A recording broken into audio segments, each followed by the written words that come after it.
স্পিনারদের দাপুড়ে স্পেলের বিশ্বকাপে দূরে টিকে রইল বাংলাদেশ। অধিনায়ক নিগার সুলতানা জ্যোতি ছাড়া আর কারো ব্যাটে আসেনি বলার মতো কোনো রান। জ্যোতির ৬৮ রানের পর ২০-এর বেশি রান করেছেন কেবল সুবাহানা, মুস্তারি এবং স্বর্ণ আক্তার।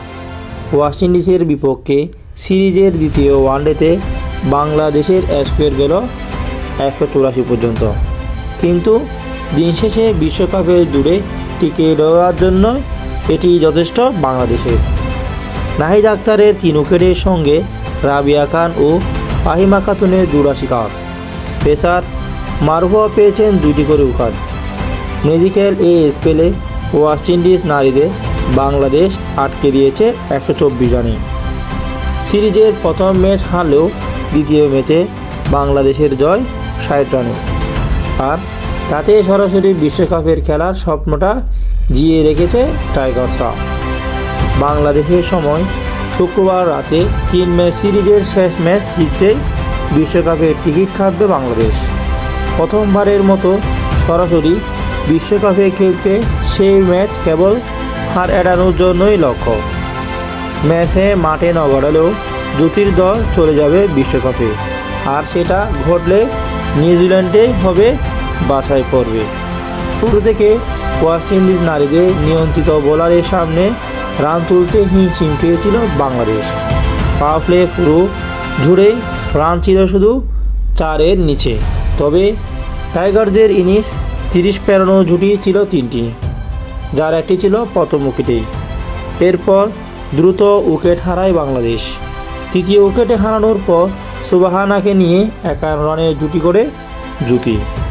পরে ষষ্ঠ উইকেটে স্বর্ণাকে নিয়ে ৩৮ রানের জুটি করে জ্যোতি।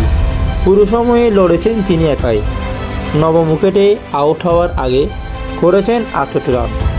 মিডল অর্ডার এবং লো অর্ডার স্বর্ণা ছাড়া আর কেউ ডাবল ডিজিটের গড়ে যেতে পারেননি।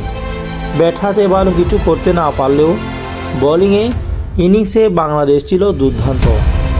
ওয়েস্ট ইন্ডিজের কাউকে সে অর্থে দাঁড়াতেই দেয়নি টাইগাররা।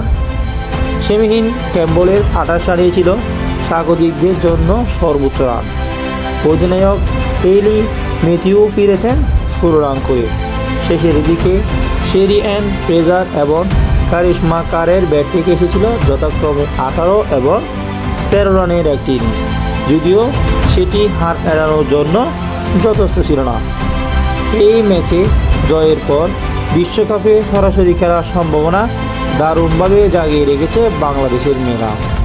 আগামী আগস্ট-সেপ্টেম্বরে ভারতে হবে ওয়ানডে বিশ্বকাপ।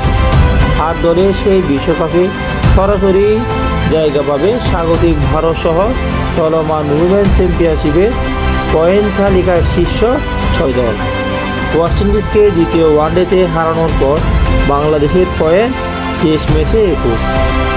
সব মিলিয়ে ম্যাচ ফেলা নিউজিল্যান্ডেরও পয়েন্ট ২১। বাংলাদেশ শেষ ম্যাচটি জিতলে তো বটেই, ম্যাচটিতে ফল না হলেও টপকে যাবে টিউব নারীদের। শুক্রবার রাতে হবে সেই ম্যাচ।